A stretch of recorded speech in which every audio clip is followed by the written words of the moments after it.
Hello students, मैं Ilyas sir. पिछली class में हमने 11th क्लास का chapter number 4 complex number start किया था। हमने इस बारे में जाना था कि कॉम्प्लेक्स नंबर क्या होता है। तो कॉम्प्लेक्स नंबर की डेफिनेशन क्या थी? x प्लस आयोटा वाई रूप की प्रत्येक संख्या को हम काल्पनिक संख्या कहते हैं। इसके बाद हमने आयोटा की घातों के बारे में बात की। आयोटा की पावर 1 होता है, आयोटा स्क्वायर की वैल्यू 2 होती है, आयोटा क्यूब का मान होता है माइनस आयोटा, आयोटा की पावर 4 होती है आयोटा। फिर उसके बाद आयोटा की घातों को हमने सरल करना सीखा। पूरा बेसिक मेथड से हमने आयोटा की पावर 4 बना के उनको हल करना सीखा था। अब हम उन्हीं सवालों को आयोटा की घातों को हल करना सीखेंगे, बिल्कुल शॉर्ट ट्रिक के माध्यम से। तो बच्चों, शॉर्ट ट्रिक क्या है? आयोटा की घातों को सरल करने की शॉर्ट ट्रिक तो आप देख सकते हो इसमें। जब भी आयोटा की घातों को शॉर्ट ट्रिक से हल करना हो तो हम क्या करेंगे? आयोटा की घातों को हल करने के लिए सबसे पहले हमें क्या करना होगा? आयोटा की घात में हम 4 का भाग देंगे। फिर उसके बाद क्या करोगे? आप शेष फल को आप आयोटा की घात में लिखकर आगे उसे सरल करोगे तो आपको आयोटा की घातों को आप आसानी से सरल कर पाओगे। चलो, आप देख सकते हो आयोटा की पावर 9, ये जितने भी क्वेश्चन हैं इन सभी क्वेश्चंस को हमने पिछली क्लास में बेसिक मेथड के द्वारा हमने इनको हल किया था। तो आप देख सकते हो, देखो सबसे पहला उदाहरण क्या है? आयोटा की पावर 9। तो इसमें हम क्या करेंगे? क्या लिखवाया आपको? सबसे पहले आपको क्या करना होगा? घात में 4 का भाग देना होगा। तो आप घात देख सकते हो, घात कितनी? 9। तो आयोटा की पावर 9 है, तो आप घात में किसका भाग दोगे? 4 का। ठीक है, 4 दूना 8। तो बताओ शेषफल कितना है बेटा? आपको भागफल को नहीं लेना, आपको सिर्फ किसको लेना है? शेषफल को। तो भाग 4 का भाग देने पर जो भी शेषफल बचेगा, अब उस शेषफल को कहां लिखोगे? आयोटा की घात में। ठीक है, तो ये आपको फाइनली ये आपका हो गया आंसर। ठीक है, तो जब भी आयोटा की घातों को शॉर्ट ट्रिक से हल करना है तो आप क्या करोगे? आयोटा की घात में पहले किसका भाग दोगे? 4 का। और 4 का भाग देने के बाद जो भी शेषफल बचेगा उस शेषफल को आयोटा की घात में लिखकर आगे सरल कर लेना, तो फाइनली आपको आंसर प्राप्त हो जाएगा। भागफल क्यों नहीं लिया अपन ने? क्योंकि भागफल आया है 2। भागफल 2 आने का मतलब ये है कि आयोटा की पावर 4 को आप 2 बार लिखोगे। भागफल 2 आया तो ऐसे 2 बार लिखते, तो यहाँ भी वैल्यू 1 हो जाती। आयोटा की पावर 4 की, इधर भी आयोटा की पावर 4 का मान 1 हो जाएगा। और 1 को 1 से गुणा करोगे तो 1 आएगा, और गुणा में 1 लिखने का कोई मतलब नहीं होता, इसलिए हमने भागफल को नहीं लिया है। आपको तो कुछ भी नहीं करना, आयोटा की घात में 4 का भाग देना है, जो भी शेषफल आएगा उसको आयोटा की पावर में लिखकर आगे आपको सरल करना है। देखो सेकंड जो उदाहरण है वो है आयोटा की पावर 95। तो घात में आप किसका भाग दोगे? 4 का। चलो 4 का भाग देते हैं। 4 दो 8, एक शेषफल बचेगा, 1 और 5 हो गया 15। फिर 4 का फिर से भाग दोगे, 4 तिया 12, शेषफल आएगा 3। तो घात में आपने 4 का भाग दिया, और 4 का भाग देने पर जो भी शेषफल बचेगा उसको आयोटा की पावर में लिख दोगे। और आगे आप जानते हो कि आयोटा की पावर 3 का मान होता है, क्या होता है? माइनस का आयोटा। आयोटा क्यूब का मान कितना होगा बेटा? तो आप देख सकते हो आयोटा की पावर 95 का मान सरलतम रूप में कितना प्राप्त हुआ? Minus iota. ठीक इसी प्रकार से यहाँ पर आप तीसरे उदाहरण में आप देख सकते हो आयोटा की घात कितनी बेटा? 2023। तो 2023 में जो भी घात होगी उस घात में आप किसका भाग दोगे? 4 का। तो आप इस घात में 4 का भाग दोगे, तो घात में 4 का भाग दोगे अलग से आप दे सकते हो इधर 2023। घात में 4 का भाग दोगे आप, तो 4 का भाग दोगे तो 4 पंजे 20, अगला अंक नोट किया आपने, फिर अगला अंक भी नोट किया, एक साथ 2 अंक नोट किए तो भागफल में 0 लिखना होगा। फिर 4 का पाड़ा फिर से बोला 5 बार, 4 पंजे 20। तो बताओ शेषफल कितना है? तो घात में 4 का भाग देना था, और 4 का भाग देने के बाद नोटिस किसे करना है? सिर्फ शेषफल को। जो भी शेषफल प्राप्त होगा उसे आप कहाँ लिख दोगे? आयोटा की घात में। तो यहाँ पर आयोटा की घात कितनी है? आयोटा की घात फिर से कितनी आ गई? 3। तो जो भी आगे आयोटा क्यूब का मान हम रख देंगे, यहाँ फॉर्मूला लिखा हुआ है पहले से। आयोटा क्यूब का मान कितना होता है बेटा? Minus iota. ठीक है, तो इसे अगला उदाहरण क्या है बेटा? आयोटा की पावर 74। तो यहाँ पर भी आप क्या करोगे? घात में पहले 4 का भाग दोगे, और 4 का भाग देने के बाद जो शेषफल बचेगा उसको आयोटा की पावर में लिखकर आगे हल कर लोगे, तो इसका फाइनल आंसर प्राप्त हो जाएगा आपको। ठीक है, तो इसको भी हम इसी प्रकार से आगे हल कर लेंगे। आयोटा की पावर है 74। 74 को आप किससे डिवाइड करोगे? 4 से। देखो ऐसे, 4 1 जा 4, 3 आ गया शेषफल। आगे फिर 4 नोट कर लिया अपन ने, 4 अट्टे 32। तो बताओ शेषफल कितना आया? 2 आ गया। तो 4 का भाग दोगे आप घात में, भागफल को आपको नोटिस नहीं करना है, नोटिस सिर्फ किसे करना है? शेषफल को। जो भी शेषफल आएगा उसे आप कहाँ लिख दोगे? आयोटा की पावर में। तो यहाँ पर क्या बना? Iota square. और आगे आप आयोटा स्क्वायर का मान जानते हो, पहले आप देख चुके हो कि आयोटा स्क्वायर का मान -1। कितना होता है आयोटा स्क्वायर का मान? तो यहाँ पर आगे आप आयोटा स्क्वायर का मान रख दोगे, कितना आएगा? -1 आएगा।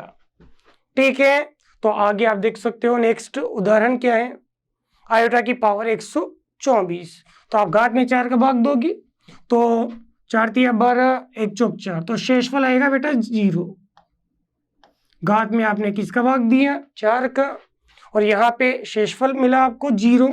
तो जो भी शेषफल प्राप्त होगा उसको आप लिख दोगे आयोटा की घात में। अब इसे आगे हल करोगे आप, आयोटा की पावर 0 कितना होगा? +1। तो आपने आयोटा की घातों को हल करने का शॉर्ट ट्रिक देखा। आपको कुछ नहीं करना, सबसे पहले आप क्या करोगे? घात में किसका भाग दोगे? 4 का भाग दोगे। उसके बाद जो भी शेषफल मिलेगा उसे आप कहाँ लिख दोगे? आयोटा की घात में, और उसको आगे सरल कर लोगे तो आपको फाइनली यहाँ फाइनल आंसर प्राप्त हो जाएगा। तो आप देख सकते हो नीचे फाउंडेशन का क्वेश्चन है, क्या लिखा हुआ है इसमें कि आयोटा की पावर 19 का मान है। आपसे आयोटा की पावर 19 का मान पूछा है, 4 ऑप्शन दे रखे हैं आपको। पहले ऑप्शन में लिखा है आयोटा, दूसरे में लिखा है माइनस आयोटा, तीसरे में लिखा है 0, चौथे में लिखा है इनमें से कोई नहीं। तो देखो सरल करने का तरीका क्या है बेटा? यहाँ पर आपको आयोटा की पावर 19 का मान पूछा है, तो आप क्या करोगे? आयोटा की पावर 19 है तो आप आयोटा की पावर 19 में जो भी घात होगी उसमें आप किसका भाग दोगे? 4 का। तो 4 का भाग जो दोगे तो 4 चौक 16, 4 चौक 16। घात में आप 4 का भाग दोगे, 4 का भाग देने के बाद आपको क्या ध्यान रखना है? शेषफल ध्यान रखना है। जो भी शेषफल मिलेगा उसको आप आयोटा की घात में लिखेंगे, और आगे आप देख सकते हो आयोटा क्यूब बना, और आयोटा क्यूब का मान कितना होता है? Minus iota. अभी यहाँ ऊपर देखा था हमने फॉर्मूला, आयोटा क्यूब का मान क्या होता है? Minus iota. तो आपने देखा आयोटा की पावर 19 का मान कितना मिला आपको? Minus iota. तो माइनस आयोटा पे आप टिक लगा दोगी, ऑप्शन बी क्या होगा? राइट होगा, ऑप्शन बी राइट। तो इसी तरह हम इस प्रकार के क्वेश्चन आगे भी हल करेंगे। तो अगला क्वेश्चन है,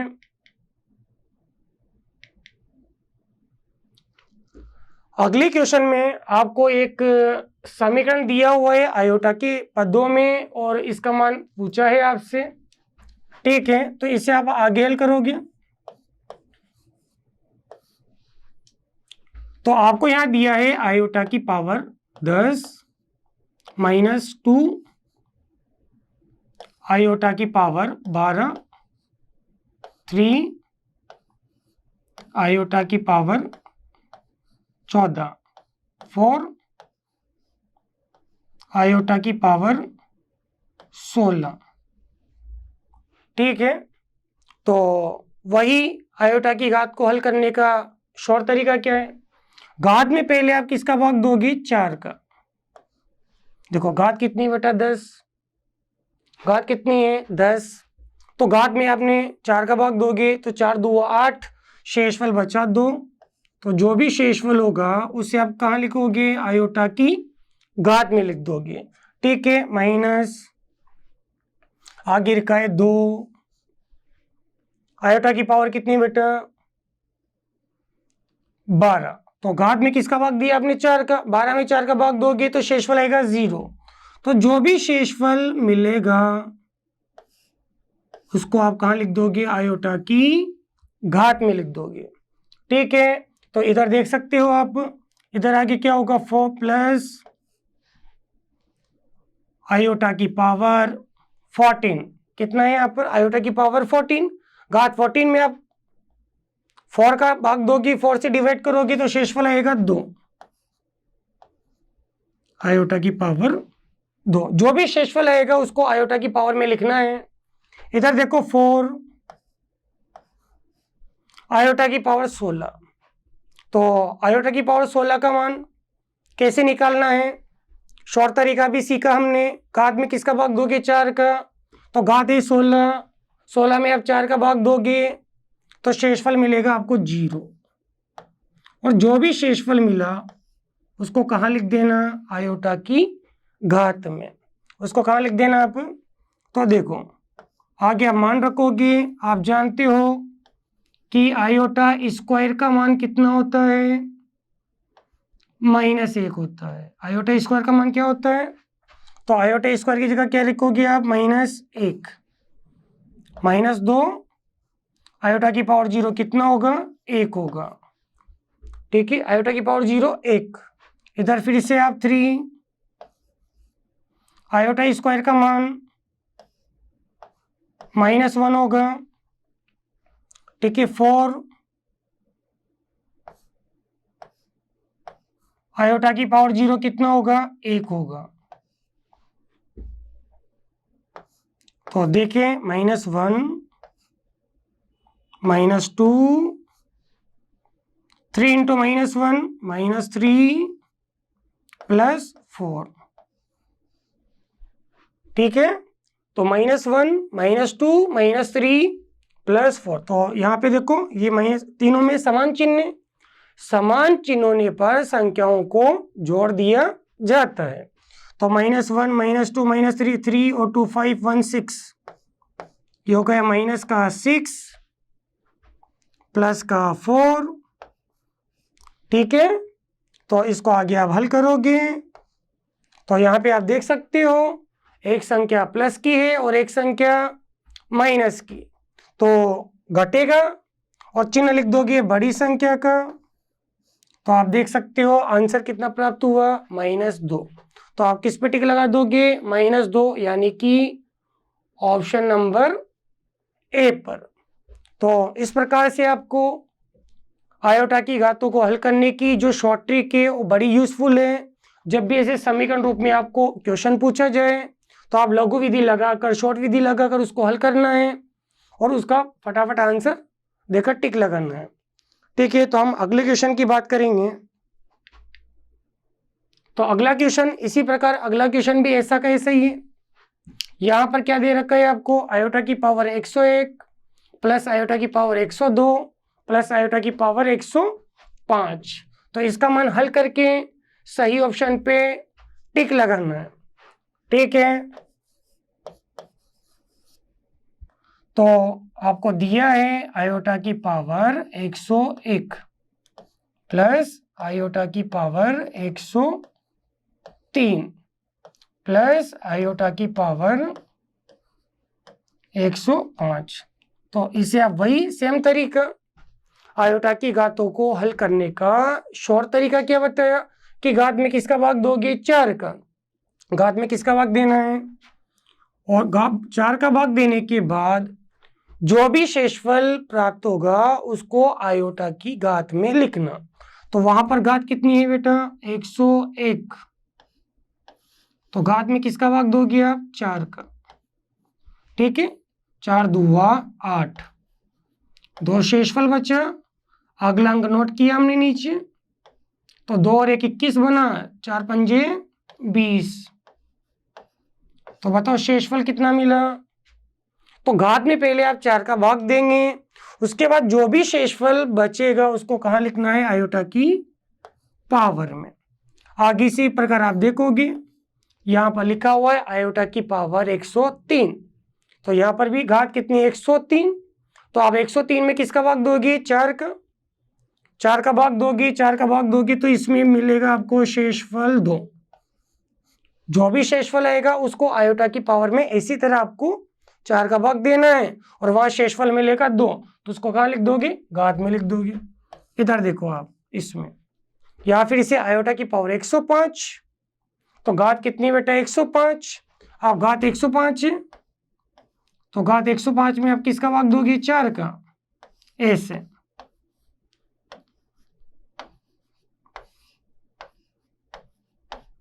चार पंजे 20, 6 बार जाएगा 24, तो शेषफल कितना बचा, तो यहाँ पर घात कितनी दे रखी थी 105 आपको, घात में किसका भाग देना था आपको 4 का पहले, और 4 का भाग देने के बाद जो शेषफल बचा है, शेषफल कितना बचा था 1, उस शेषफल को कहाँ लिखेंगे आयोटा की घात में लिखेंगे आप, ठीक है।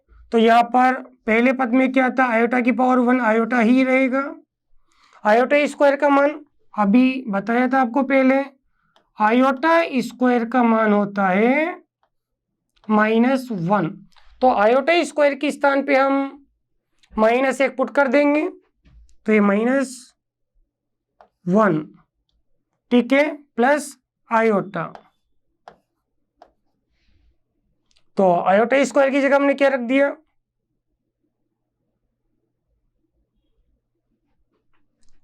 यहां पर क्यूब,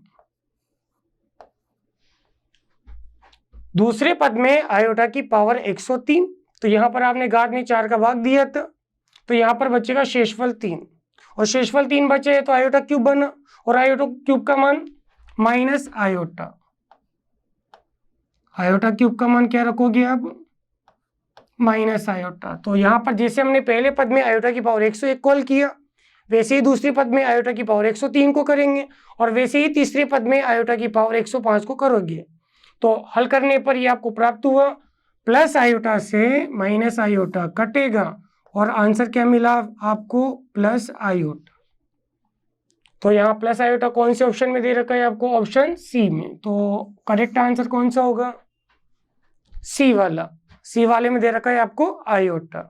तो अब हम लेंगे अगला टॉपिक, अगला टॉपिक है सम्मिश्र संख्याओं की समानता।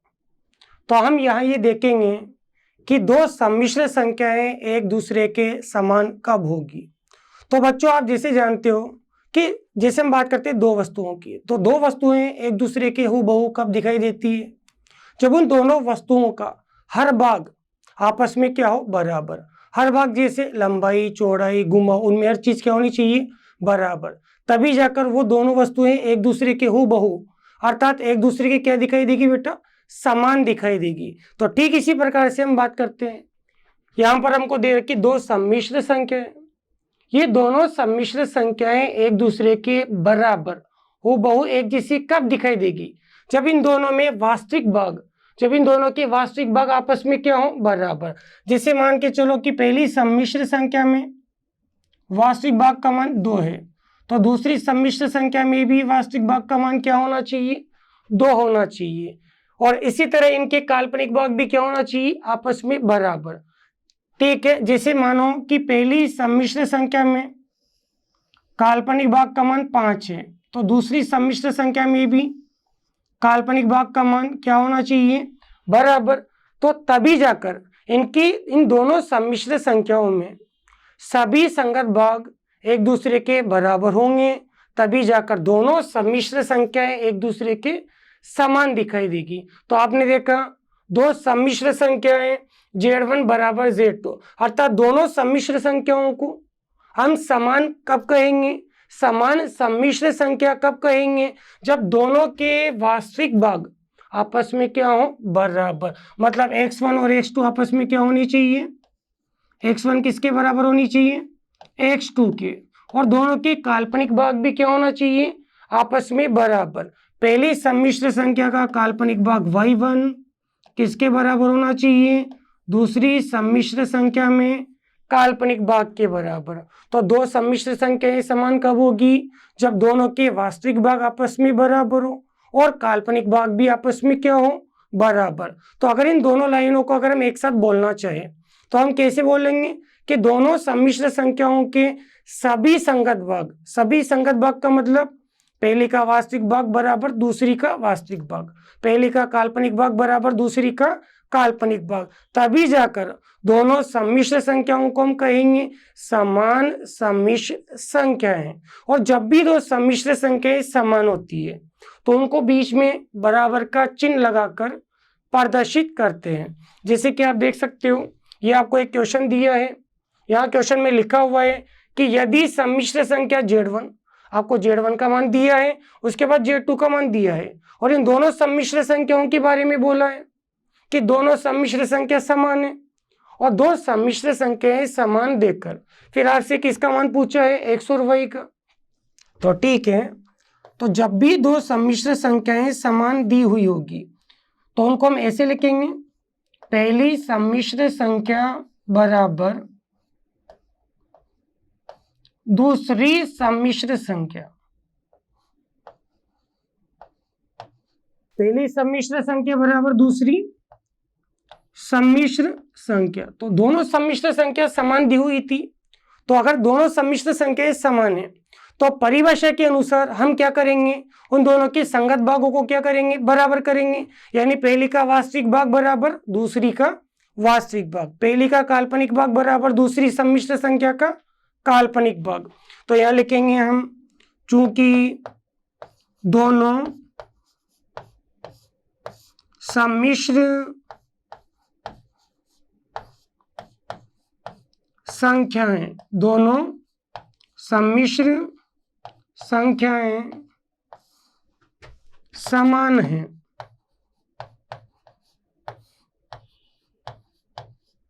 तो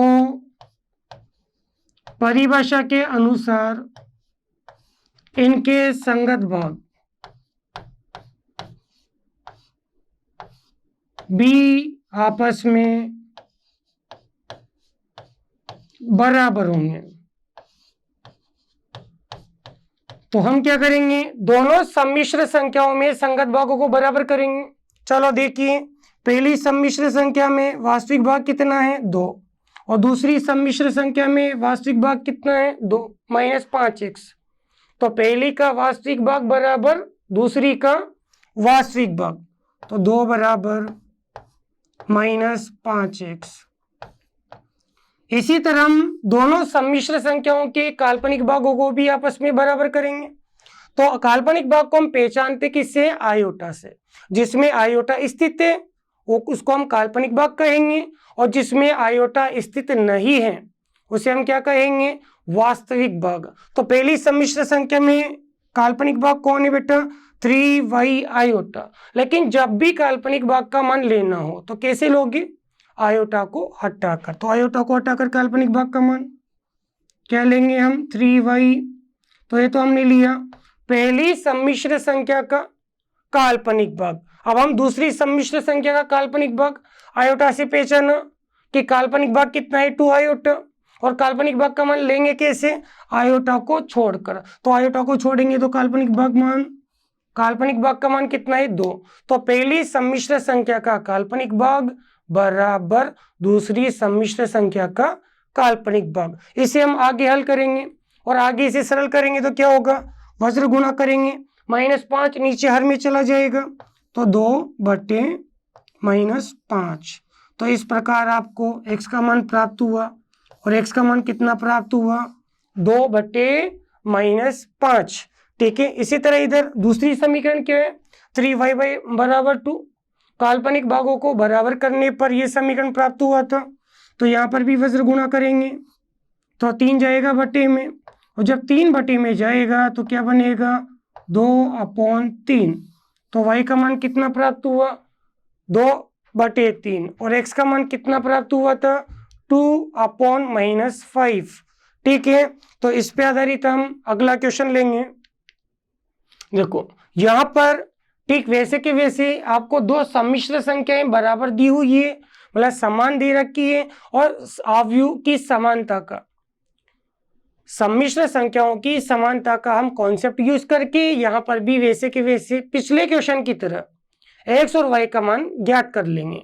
तो यहाँ पर आपको दिया है, देखो क्या दिया है, x प्लस y प्लस 5 बराबर -2 plus 3x minus y iota. तो देखो बीच में क्या दे रखा है बराबर, और बराबर से हम समझ सकते हैं कि दोनों सम्मिश्र संख्या समान है।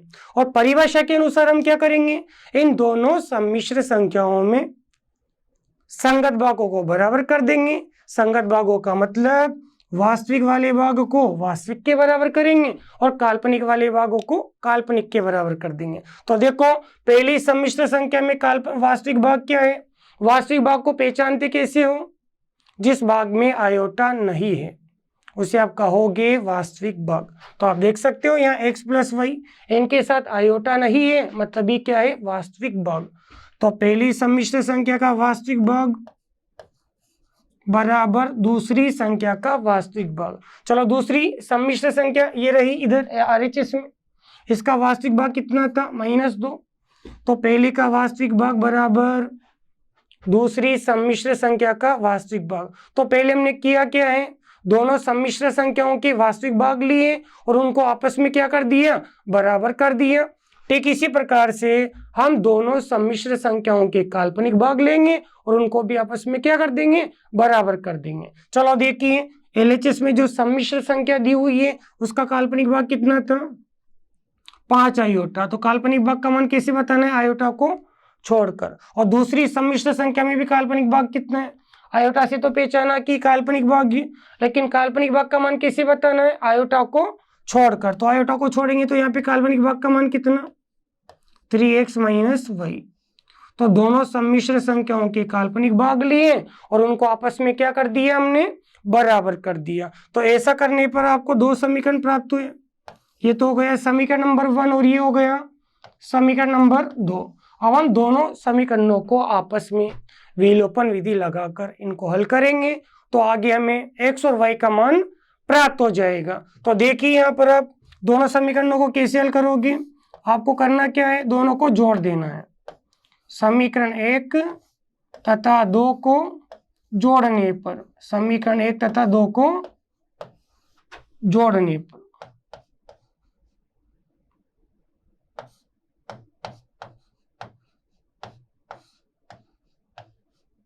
ठीक है, जब इनको आप जोड़ोगे तो जोड़ने के लिए हमने पहला समीकरण लिखा और इसके ठीक नीचे हम लिखेंगे दूसरा समीकरण।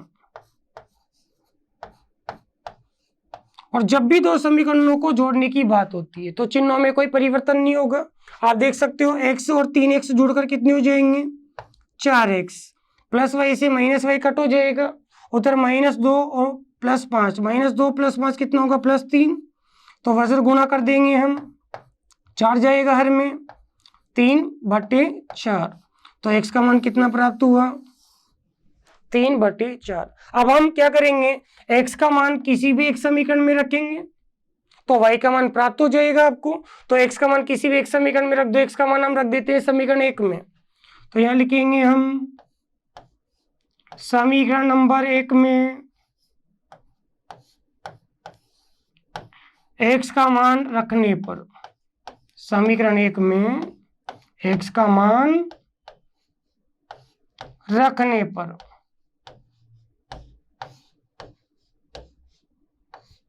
ठीक है, समीकरण 1 में x का मान रख दोगे आप। चलो ये रहा समीकरण नंबर 1, x + y = -2। तो आप x की जगह क्या रख दोगे 3 अपॉन 4 प्लस y बराबर -2। तो किया क्या है आपने, समीकरण 1 में x के स्थान पर x का मान रख दिया 3/4 रखा हमने। आगे आप क्या करोगे, इसको सरल करोगे। तो हम क्या करते हैं, पहले तो पक्षांतरण कर लेते हैं, y एक तरफ और बाकी पदों को ले जाएं दूसरी तरफ। ठीक है, 3/4 जाएगा RHS में, तो माइनस का 3/4, 2 के नीचे हम 1 लगा लेंगे। अब हम एलसीएम लेंगे दोनों का, तो कितना, 1 और 4 का एलसीएम 4, 1 का भाग 4 में जाएगा 4 बार, 4 ऊपर -2 से गुणा होगा तो -8। इधर भी देखो 4 का भाग 4 में 1 बार, 1 ऊपर 3 से गुणा होगा -3। तो y का मान कितना मिला, -11/4। तो यहाँ पर आपने देखा x का मान तो आपको प्राप्त हुआ 3/4 और y का मान कितना प्राप्त हुआ, -11/4। तो ये दोनों किस में दे रखे हैं आपको, ऑप्शन नंबर ए में। तो इस तरीके से आपको ये सवाल कंप्लीट करना है। देखो किया क्या है हमने, इसमें दो सम्मिश्र संख्या बराबर में दी हुई थी, हमने लिखा उसको बराबर से हमने सीखा कि दोनों सम्मिश्र संख्याएं क्या है, समान है। तो परिभाषा के अनुसार हमने किया क्या है, उनके संगत भागों को बराबर किया, वास्तविक भाग को वास्तविक के बराबर, पहली सम्मिश्र संख्या के काल्पनिक भाग को दूसरे के काल्पनिक के बराबर, यानी कि काल्पनिक वाला काल्पनिक के बराबर, वास्तविक वाला वास्तविक के बराबर। और ऐसा करने से दो समीकरण बने, दोनों को हमने आगे विलोपन विधि लगा के हल किया। तो x और y का मान कितना कितना प्राप्त हुआ, x का मान 3/4 और y का मान मिला -11/4। तो thank you all the students. हम बात करते हैं अगली क्लास में, टेक है अगले टॉपिक के साथ। Thank you.